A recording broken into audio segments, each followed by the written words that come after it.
Live from the Washington, D.C. area, it's the Inside Scoop, Emerald Planet. All the ecology news that our viewers want to know. Now, here's your host, Executive Director of the Emerald Planet, Dr. Sam Lee Hancock. Hello and welcome to the Emerald Planet as we come to you from Washington, D.C. in the United States as we look around the globe in 144 different nations, looking for those 1,000 best practices, technologies, services, products, and processes as we go through the 21st century.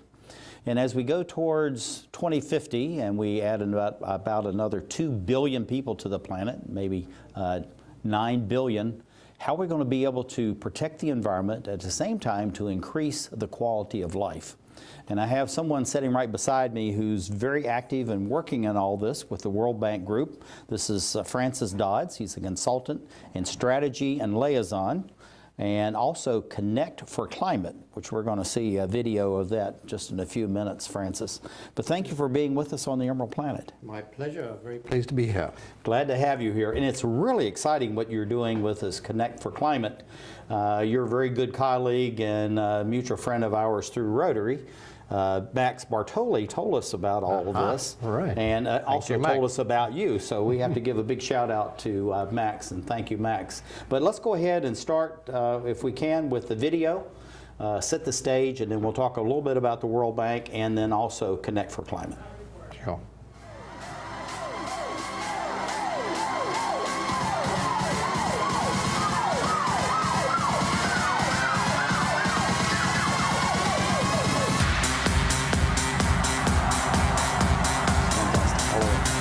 Good energy.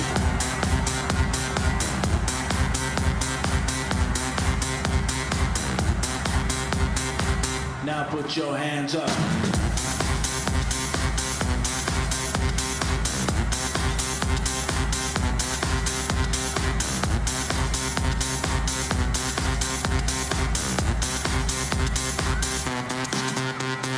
If you feel the music, put your hands up.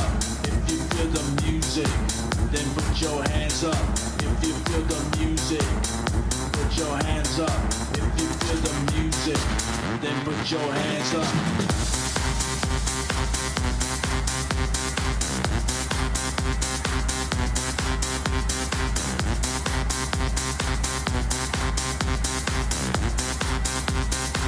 Now put your hands up.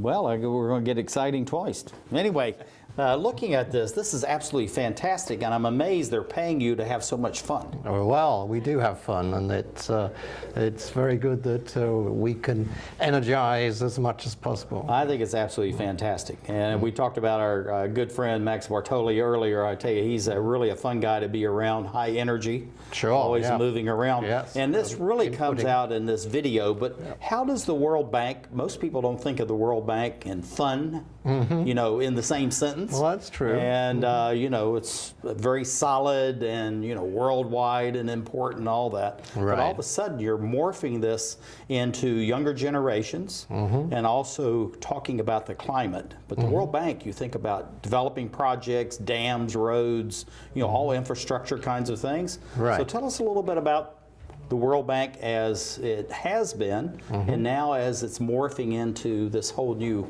creation. Okay. Well, the World Bank, you know, it's an international organization. It's actually a cooperative. It's owned by more than 180 countries.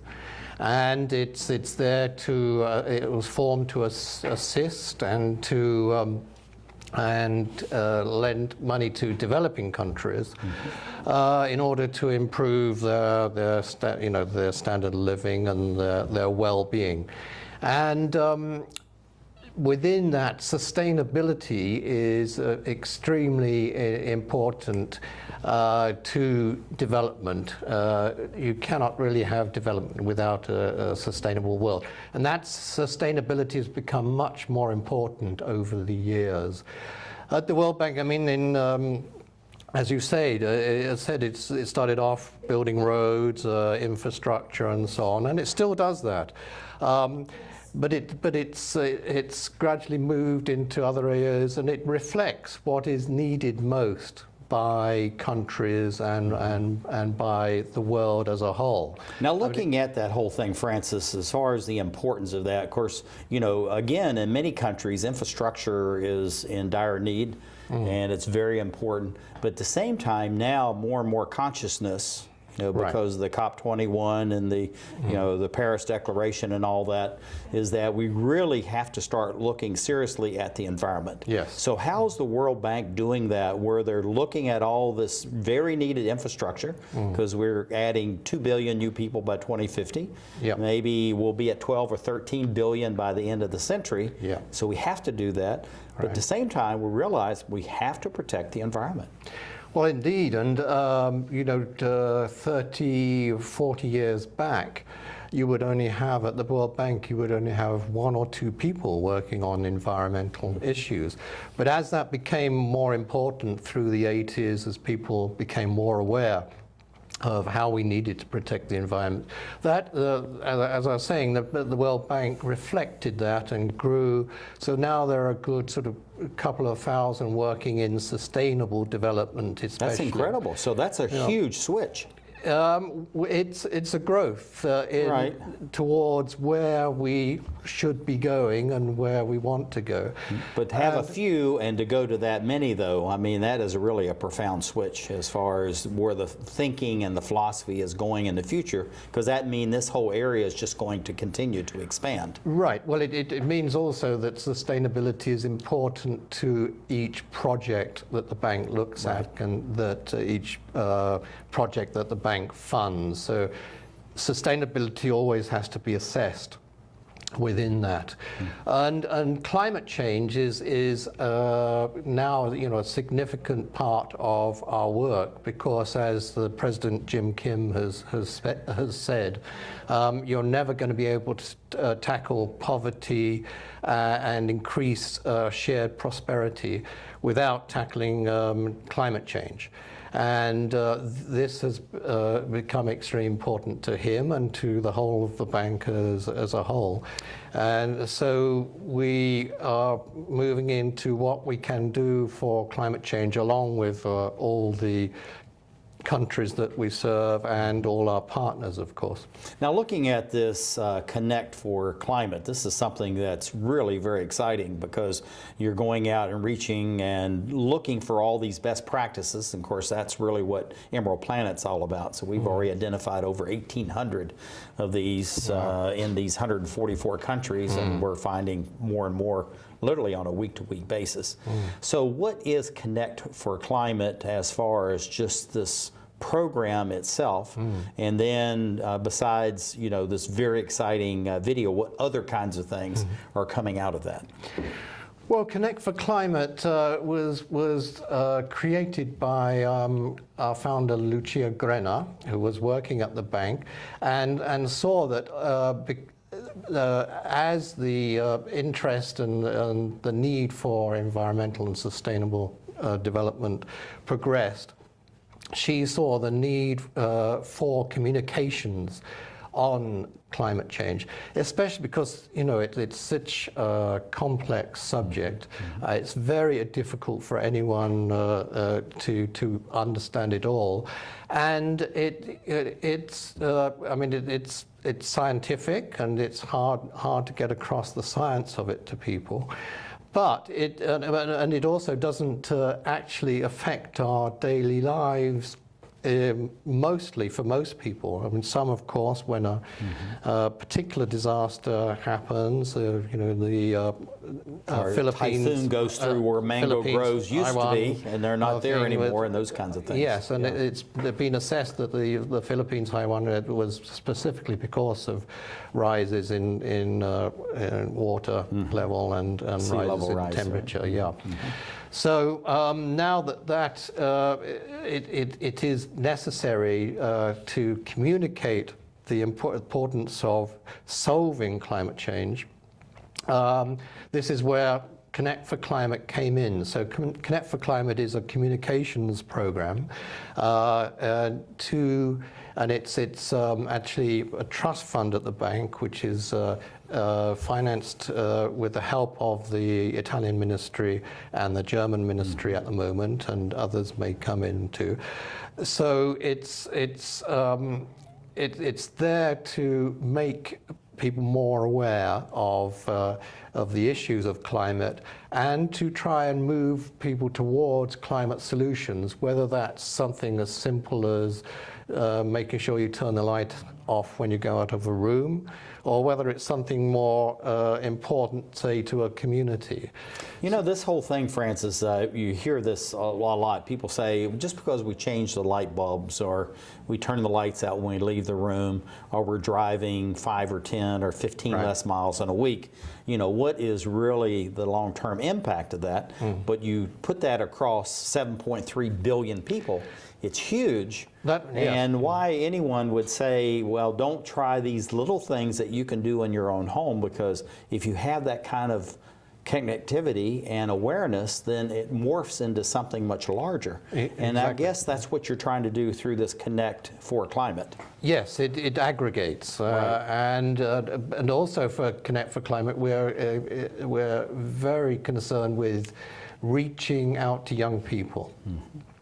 Because it's their world for the future. And some countries have over 50% of their population are under 30, under 25, you know, depending on the nation. So we have a very young population, in, like the African continent, Latin America, Southeast Asia. Exactly. So what we have focused on in order to reach young people especially is the areas that they're interested in. So we've done quite a lot in music and film and sports. And we're almost running out of time. I have one last question. All right. What do you see for the expansion and growth of Connect for Climate over the next 5, 10, 15 years? And we have about 15 seconds. Well, I think we really want to just make more people aware, reach more people, and bring them all together and activate them into doing things that are important for climate. Okay, Francis Dobbs, who is Consultant, Strategy and Liaison, Connect for Climate, World Bank Group. And thank you for being with us as we look around the globe to create the Emerald Planet.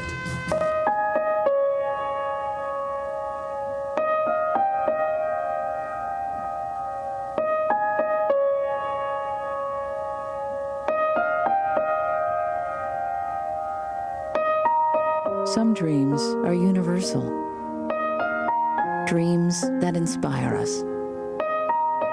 Multiple sclerosis is a devastating disease that changes lives forever. The National MS Society does more for people with MS than any organization in the world. But we can't do it alone. To get involved, visit us online at nationalmssociety.org. or call 1-800-FIGHT-MS. This is why we're here.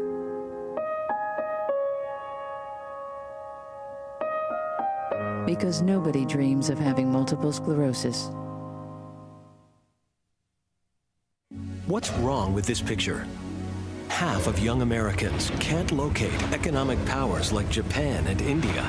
20% can't even find the Pacific Ocean. Without geography, our children aren't ready for the world. Geography is everywhere.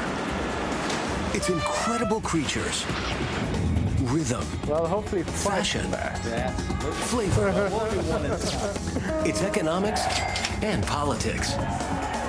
It's change. Is he okay on height? Okay. Understanding connections between people and places is critical in the 21st century. That's why we created mywonderfulworld.org. Go there now for your free parent and teacher action kits. Give our kids the power of global knowledge. Because kids who understand our world today can succeed in it tomorrow.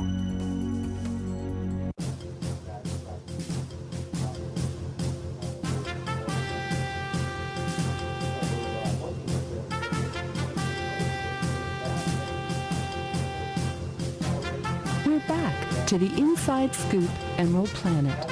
Here again, your host, Dr. Sam. Hello and welcome to the Emerald Planet as we come to you looking around the globe and for those 1,000 best practices, technology, services, products, and processes that are making a difference as we go through the 21st century. And as we look in these 144 different nations, we are finding that there's many ideas, much energy, and a willingness to change their lifestyle. And at the same time, as we look at these same countries, you have many people that have been left out of the development process, and now through the focus on the environment are really have for the first time to be able to be brought into the broad base as far as the economic well-being of that particular nation, but also to improve the climate as they can actually contribute in their own household and within their communities itself.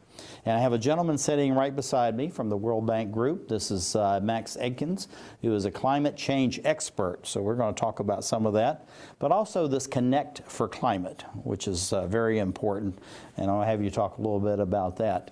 But we also have a video. We're going to cue that up if we can do that. And just start off, Max, while we're getting ready to bring the video on, a little bit about yourself. This climate change expert. What is a climate change expert? Sure. So I was actually born in Lesotho, and I grew up between Lesotho, South Africa, and Germany. My upbringing really exposed me to the development challenges. But then through my studies, I focused on biology, got into the natural sciences, and then I realized that it's really the economics at the heart of things that makes the decisions. So I transitioned to environmental economics and focused on climate change as our generation's biggest challenge. That's fantastic. And to be able to be between South Africa and Germany, two very different nations, some overlap as far as the scientific nature and all that, but that's really has a very interesting background for you with just within the diversity makeup of South Africa itself, and the emphasis in some areas on the environment, others less so. Absolutely. I mean, if you look at the two countries from a climate change perspective, you'll see that they're both grappling with energy issues. So one of the biggest solutions to climate change is to transition to a low-carbon future. South Africa, with its 93% coal for electricity, has a big challenge ahead. And it's actually learning from Germany, where the energy transition is very well developed. Germany, being one of, not such a sunny country, is actually leading the solar revolution, which is fascinating. I understand they have the least sun days of any country in the European Union. And I asked the Minister of Energy and also they were together, Minister of Environment, why? And he said, if we can do that in Germany, we can do it anywhere. So let's bring up this video, and then we'll come back and chat some more. How about that? Absolutely.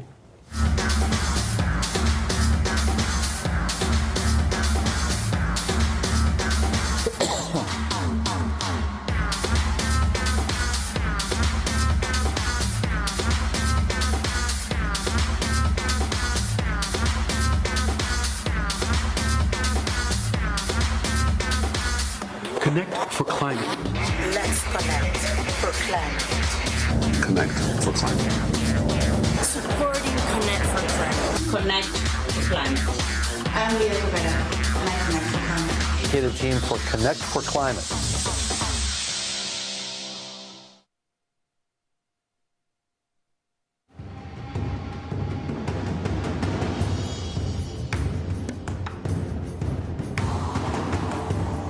There is always a day in history when words become actions.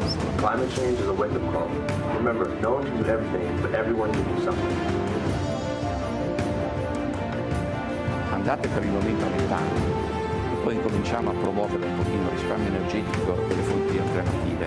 You must act now in order to transform my near future, so that one day someone will write to me, telling me I did something right. It is very important to educate our young children to the important aspects of taking care of our environment, then the whole problem of our climate change.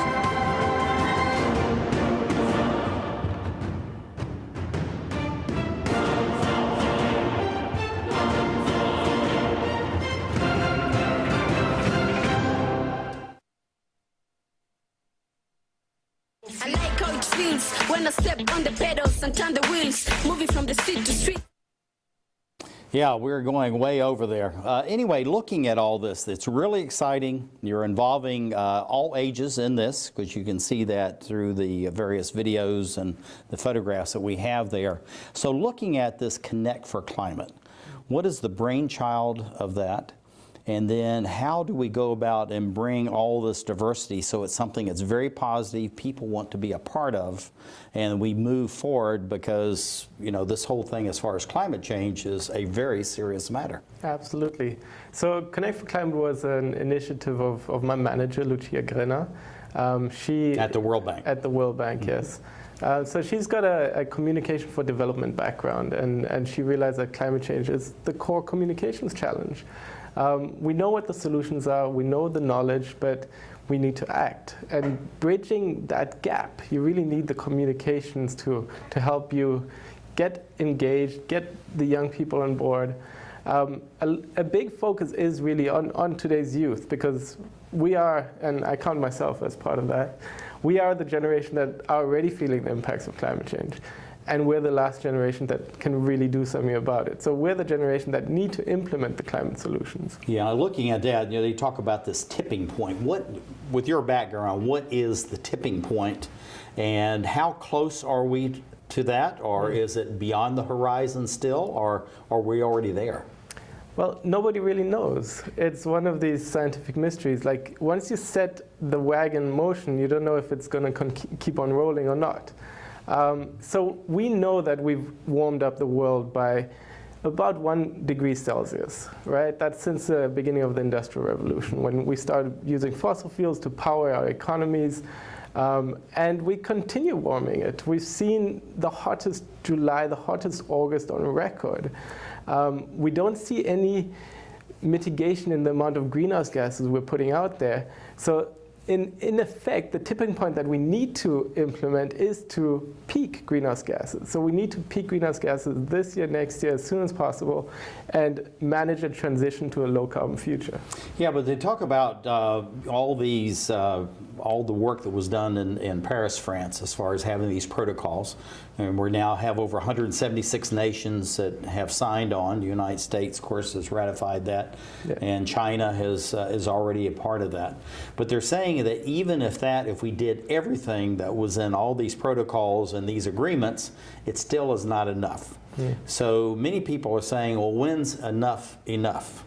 And how, as a climate change expert, how do you define that, and also how do you bring people in to say, okay, we need to do these things, it's important for your future, and what's next?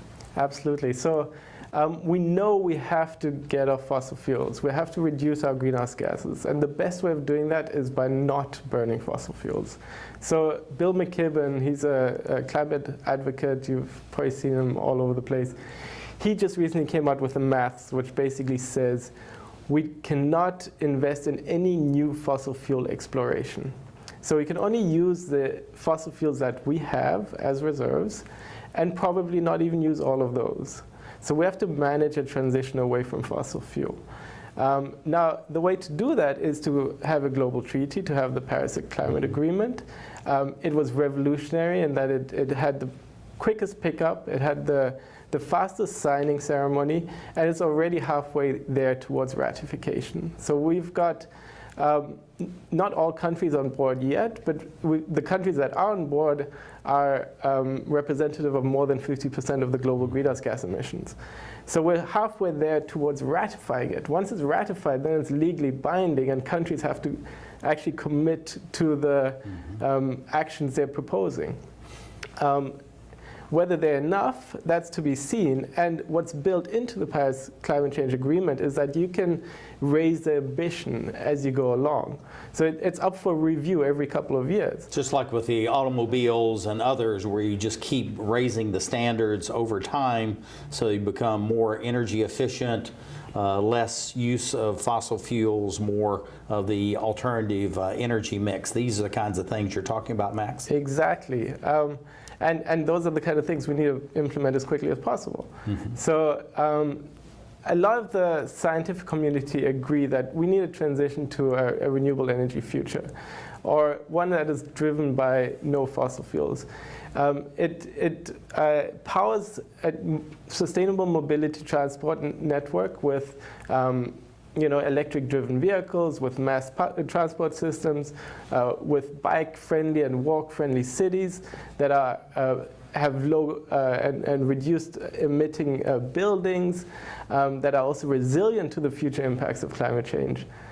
So work is underway, and we're seeing the revolution happen and unfold as we live. And that's why I want to take it back to the youth perspective, because our core message at Connect for Climate is that really climate change is actually today's greatest opportunity for our young people. It's the new economy. It's a place where we will work. It's a place where we'll make our money. It's a place where, we will find a home and build a society that we will be proud of. Yeah, and this is something that's just like looking at the automobiles, and more of your millennials and younger are saying, I really don't want to buy a car. I want to be able to share a car. And most of the time, like you're saying, we'll use the bike, the metro, the buses, and all these other kinds of things. But the thinking is changing fundamentally and profoundly as far as what we want to have in our future. And it's not so much on the things, but also the collaborative. Yeah. So we're just about running out of time. So looking at this theme of we're moving away from all this individualism, everybody must have their own car, they must have the biggest house and all those things, to a more collaborative where more and more people are saying we can do with less space, but have higher quality, no cars, share.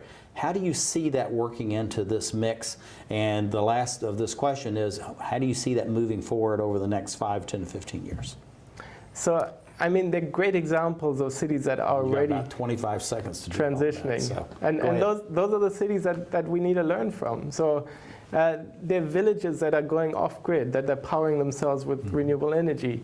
In Africa, the new development is actually putting in a microgrid that is fully renewable and is powering all the village. It's paying for your solar with your mobile telephone. So it's these new mechanisms. Uber is the solution, or one of the solutions to Uberization of the world, right? Exactly. Yeah. Well, anyway, thank you very much. This is Max Edkins, who is a climate change expert, Connect for Climate, World Bank Group. And thank you for being with us. And thank you for being with us as we look around the globe to create the Emerald Planet.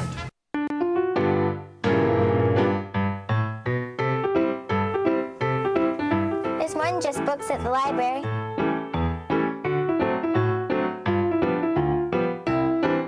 There's more than just books at the library. Excuse me. There's more than just books at the library.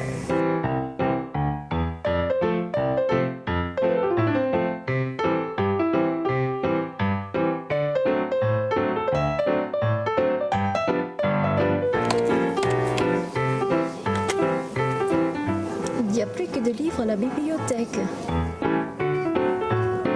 Hello. You have a lot of great books here today. You know there's more than just books at the library. I know. There's more than just books at the library. I don't want to be hooked to a machine. I want all the medical treatment available to me. I wouldn't want my family to have to make this decision. My doctor knows what's best for me. An advance directive is your life on your terms. Talk with your family. Decide what's right for you. Then put it in writing. Documenting my wishes today means my family won't have to make heart-wrenching decisions later.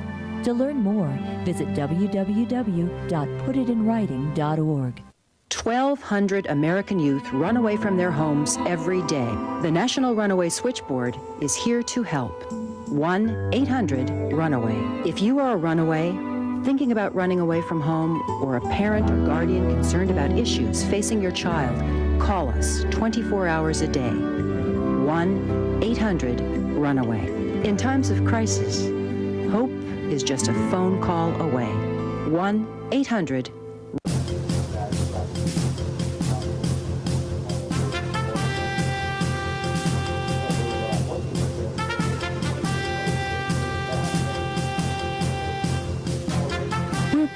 To the Inside Scoop Emerald Planet. Here again, your host, Dr. Sam. Hello and welcome to the Emerald Planet as we come to you from Washington, D.C. on a week-to-week basis as we look around the globe looking for those new ideas, the new actions, the new movements that are making a difference as we go through the 21st century. And something that's really very interesting is that the World Bank Group has taken on an initiative as far as Film for Climate, Connect for Climate, and actually another of other initiatives that are going on. And they're embedding this into all the various projects that the World Bank has been doing since the very creation of the institution itself. And a gentleman who is an expert in all that and is going to share with us, this is Francis Dobbs, who is a consultant, strategy and liaison, and Connect for Climate, and also we're going to add in there Film for Climate with the World Bank Group. And Francis, welcome to the Emerald Planet TV. Thank you very much for having me. Glad to have you here. Looking at the World Bank, you know, we're moving into where we're putting sustainability, resiliency, all these buzzwords, but something that's real action and all that into what they're doing as far as the various projects and all that.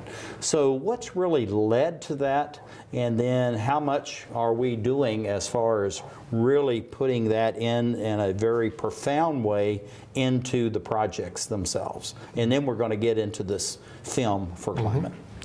Well, there's numerous projects that are being done all the time with World Bank assistance, and they adapt to what is needed by countries at particular times. So there's a vast variety and gamut of projects, but all projects now need to have a sustainable element. They need to be looked at for sustainability, and that needs to be agreed upon between the governments and the bank and other investors, and that must be carried through. So they're actually doing evaluation. So if you put this in there as far as sustainability, resiliency, and all these aspects of the environment, then that goes into the assessment as whether we will continue this or we need to reassess and repurpose the particular project that's been approved and agreed to. Indeed, yes, exactly. And the project success sort of depends on that basis. Very good. We have a video, I think it's queued up, and that's going to really kind of reinforce some of the things that you're talking about. And actually, thank you for sharing that with us. So if we can bring up the video, and let's see what we got. When I step on the pedals and turn the wheels, moving from the street to street, sometimes city to city, I'm serving energy. My bike does not use electricity. It takes me, I need to go fast or slow, good brakes, so I'm always in control. In my honest opinion, it's very convenient in many ways. In many ways, there'll be less pollution if more people use bikes every day. It doesn't produce carbon dioxide, CO2, CO2. It's just me and my bike, I just need my bike for the circle of life. I can go to right, I can go to left. I just need my bike for a better world.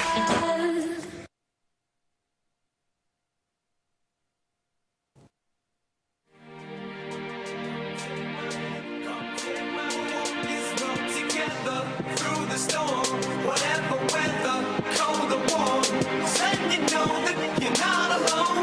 Holler if you feel like you've been down. This is a war, unlike any other we fought before. This is our future, this sort of fighting for, and it's more or less than a rain.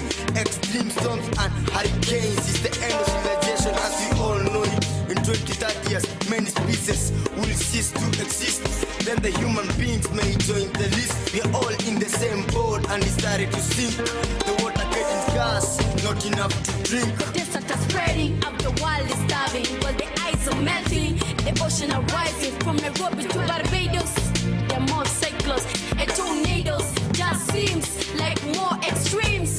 Rather stop the forests. We are cutting trees to make papers for more reading, talks and meetings.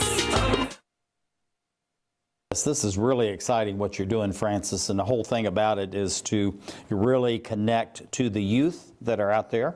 Many countries, sometimes there may be as many as 60% of the population are under, in the youth category. Yeah. And so you're really reaching out to connect with them. So you have this very active program, this competition called Film for Climate. Tell us a little bit about that. And what is the importance of that? And these are some examples of what they're doing. So how are the youth seeing this as a springboard for them to be connected in this Connect for Climate? Yes, indeed. Well, Film for Climate, as you say, within Film for Climate, we run a number of competitions, and the film you saw first is called Me and My Bike. And it was actually the winner of our first competition. Film for Climate itself is slightly wider than that. Connect for Climate, which is the overall body, has a number of hubs. We look at sports, we look at fashion, we look at cities, and we look at film. And one of the reasons for looking at film and liaising with the film industry is because the film industry sort of has a record as a mass media of reaching especially young people a great deal. So they are reaching young people, and we've been working with them to get more content about climate change into productions through workshops and presentations and so on. But also on the production side, film is an ideal industry to be looked at to becoming more sustainable by cutting out transport or cutting out waste and so on. So there's various things we can do with the film industry, and that all reflects back to the young people. So we wanted to reach as many young people as we could, so we started the competitions for young people to make their own films, and of course these days that's much easier. We were extremely pleasantly surprised that the first competition was for Africa, and we thought maybe they wouldn't have the access to equipment in order to send us their films. But we were totally wrong. We got entries from every country in Africa. That is absolutely fantastic. We were very pleased in that. So we've gone on with other competitions, whether it's been public service adverts, music videos, and now we have a Film for Climate competition. And we're pleased to say that so far it's still open, but so far we have had over 700 entries from 135 countries. That's absolutely incredible. Looking at that, as far as looking at the film industry itself, and then, of course, the products they're putting out there, it's interesting if you look at these new films where you're going into a room and the lights turn on and you leave the room. I mean, there's just these little subtle things that most people don't think about that are now actually incorporating into the film themselves. More fuel-efficient cars, more sleeker, trucks going down the highway and all these other kinds of things. So when you're interacting with the film industry, how are you actually reaching out to them and bringing them into this? So, hey, this is something that you can do. It's actually good for your industry. You're showing to the world what you can do. And at the same time, it really is a model for how countries may want to proceed as far as energy efficiency and all these other things. Well, we're pleased to say that most of the big corporations within the film industry have a corporate social responsibility part, and they are looking very closely at the green element, if you would like to call it that, within their filmmakers, and they have been doing a number of assessments of certain films which they have specifically designed to be sustainable in their making. And they've seen that they've actually been saving money on that. See, this is the whole thing about it, Francis, and you know this from your years of experience in it. It really is a money saver. It's not a money coster when you do these things. And actually, you really strengthen what it is that you're doing because you're connecting with the public in a very different, profound way than they've done in the past. So how through the World Bank and the projects you have, how are you interacting with elected officials and local citizens, NGOs, research institutes, universities, K-12, all of that, saying, hey, you can really incorporate this, and then you have more money to put in. What you really want is the human capital.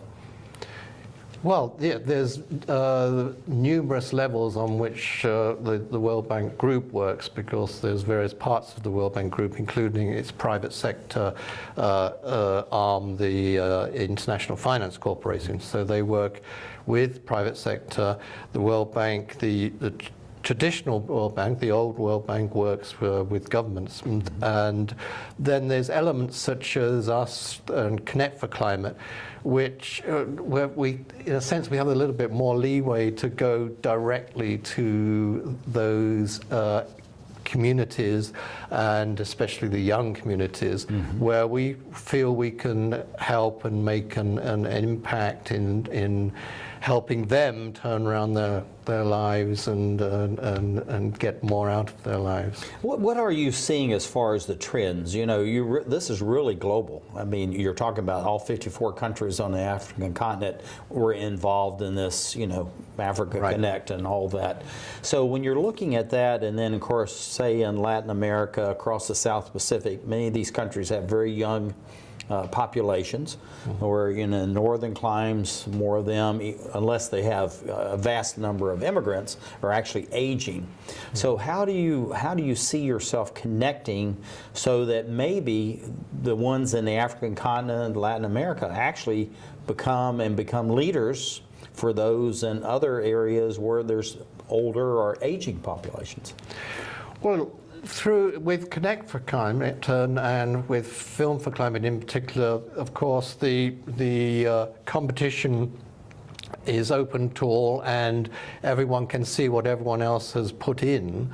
So there's a connection there that comes directly.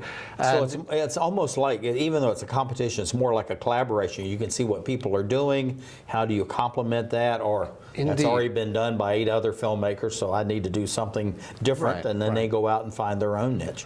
Yes, and connect is the operative word for Connect for Climate. What we're doing is trying to create the atmosphere where people can interact. We're not trying to impose anything. We're more wanting to get people to interact. We're running out of time in about 10 seconds. What do you see for the growth of Film for Climate?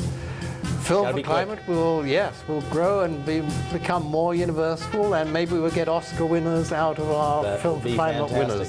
Francis Dobbs, consultant, strategy and liaison, Connect for Climate, World Bank Group, as we create the Emerald Planet. Saving for retirement might be easy for some folk, but for others, it might take a little more work. And for those who haven't started, there are still things you can do to catch up. Oh, that is good news. Like getting out from underneath past debt. And don't get wrapped up with high-interest credit cards. Get you some eyes. Be diversified with your investments. Don't put all your eggs in one basket. Your financial goals are not out of reach. The choice is clear. For a happy ending, choose to save. Everyone with alcohol and drug addiction is in the same boat.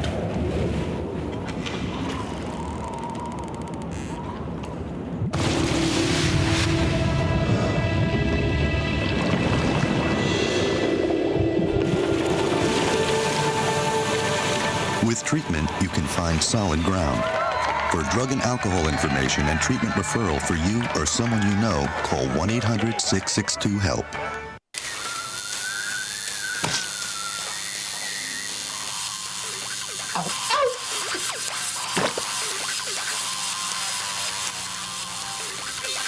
Dude, are you sure you want this tattoo? Because just do it.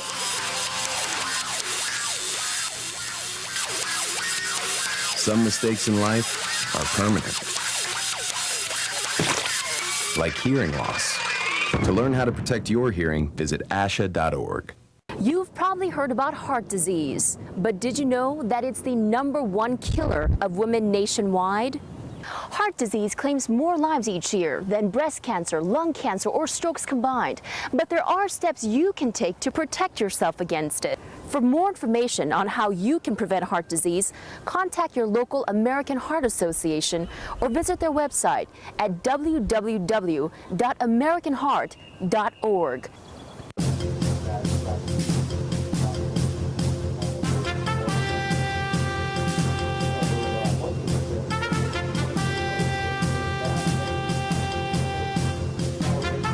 Back to the Inside Scoop Emerald Planet. Here again, your host, Dr. Sam. Thank you for being with us as we come to you, looking around the globe in 144 different nations, looking for those 1,000 best practices, technology, services, products, and processes as we move through the 21st century. And we're looking at this whole notion of how do we actually increase the participation by young people to get them involved as far as climate is concerned. And just like the old 4-H movement in the United States, going back to about 1907, is where the youth start teaching the adults within the communities. And there's a mutual sharing, and it's a close collaboration among all the ages.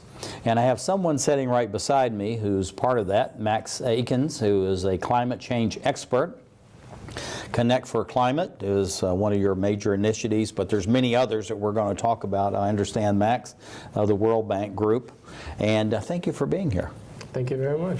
I'm going to ask you a question. We're going to cue, we have ending as far as a video that you've provided for us, but tell us a little bit about how you look at the Connect for Climate, Film for Climate, but then it's being a springboard now in so many other initiatives. And what are some of those other initiatives? And then we'll go to the video. Absolutely, thank you.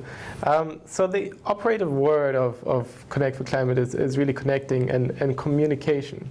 But we've realized, and I'd like to use the words of our manager, Lucia, Grenna, that communication nowadays is actually engagement, strategic engagement, because of the new technologies that we have. And so the engagement we're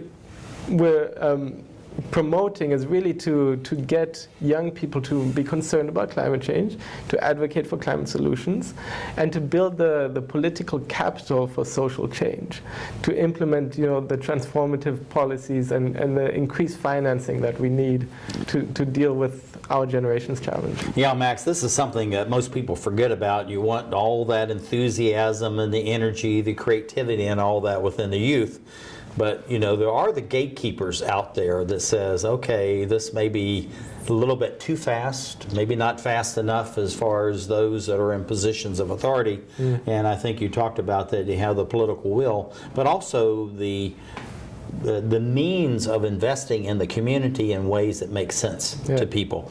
And I think this is something you're trying to communicate, because actually you can save money, you can increase the economic base by doing it this way of protecting the environment. So let's look at this segment of the video, and then we'll come back and we're going to talk about all these other initiatives that you have. What's up, global citizens?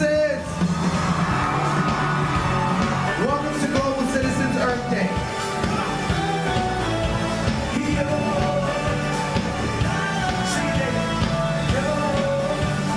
We celebrate today the power of youth to tackle climate change head on, so we can bring some sanity back to our lives and change both the way we live and the world.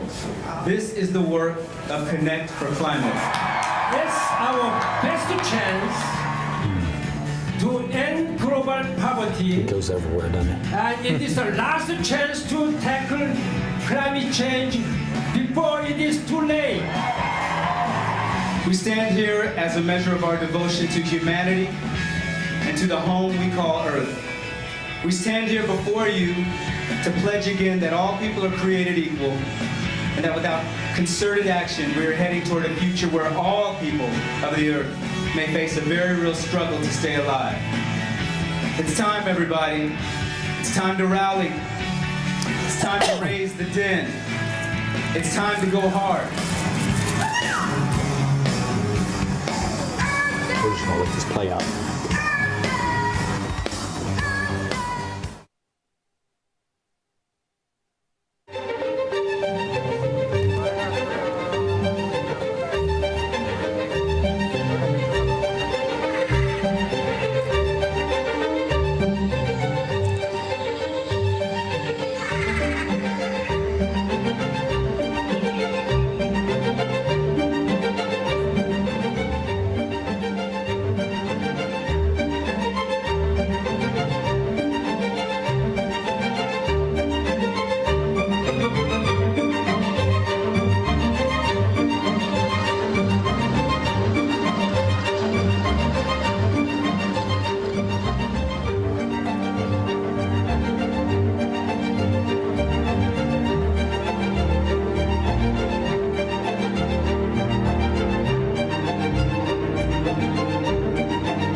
I tell you, this is absolutely fantastic, Max. And the other Max Bartoli, is the one that introduced it to Rotary International. But this is just phenomenal, where you actually took over the Vatican, St. Peter's Square, all this area, and ended up reaching out, to my understanding, about over 4 billion people, which is more than half of the world's population. So looking at that, this effort, and then of course the rock concerts and all that, how are you then springboarding out of these things so that it's not just, hey, this is a fun thing, it was very interesting, we saw the whale on the Vatican, but yet we want to go back and we actually want to do something. So how do you bring that connection? So, I mean, these are global firsts that we're pushing here. This is the first time that there were projections on the Vatican. That's why we had such a huge media uptake. It reached, half the world. And we strategically staged the event in the middle of COP21, when we aimed to push... This is the Paris Agreements as far as the climate change is concerned. Exactly. So it was really to leverage the outspokenness of Pope Francis, and thank you for his great support towards the climate movement and towards protecting our common home, our common earth. And to leverage his messages and bring them to the politicians. And while you can never say that we helped cause an outcome at the Paris Climate Change Conference, we definitely think we helped support the global citizen movement that helped generate the public support for the politicians to put forward bold, ambitious targets. Yeah, we talk about the politicians, but really in today's world, it's really more complicated than that. We kind of look at them as the real gatekeepers. But you have the universities, you have the research institutes, you have the farmers co-ops, you have all these outside groups, thousands out there, that either they feel they're going to be harmed somehow if we move forward with protecting the environment, and others are saying we have to do it if we're going to survive on planet Earth. So how do we bring that balance through all of this, so someone like yourself, who is a climate change expert, can say, okay, we're going to do these kinds of things, we can have this kind of impact, but it's going to benefit you, the farmer, the forester, the fisherman, all these other people out there. So we all need to do this together. How do you do that? How do you communicate? How do you connect that? So, I mean, the whole challenge with climate change is that it's a transition of a global economy. And there's no one single solution that can solve the challenge. But everybody within their own sphere can implement the solutions that will result in a low-carbon resilient future. And that's also the message that we put forward at the Global Citizens Concert, where we worked with Earth Day Network as well as the Global Citizens to host a concert in front of the White House. We powered it with renewable energy where we built a solar array on the National Mall. It was the first time this ever happened. And we brought in all the influencers, so both celebrities as well as global leaders, to bring forward this message of people and planet. People and planet have come together, and 2015 really was the signifying year for that, where so in a sense, this gets back to something you and I have been talking about before, about this tipping point. So you think actually the tipping point may have been 2015 as far as the general citizenry saying, we need to do something. We now realize that climate change is for real. So let's end that, in a sense, silly debate, and let's move on to how we're going to address that. So we're now beyond that. So what are the next steps, and what are some of these initiatives, because I know that's what you want to get to, that you're now implementing or planning to implement, so that we get on to the next steps? Yeah. So the next steps are really about implementation. How do you actually put solutions on the ground? And that's where you work with the private sector, you work with regional and city level governments, and you do everything within your own consumer power to make sure that we all transition to a low carbon future. And that's also very much what this year's climate change conference is going to be about.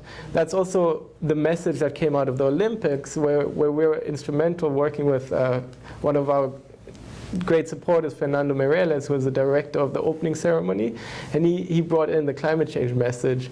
We also worked with partners to get more than 100 athletes to support a 1.5 degree target, which is the most ambitious target.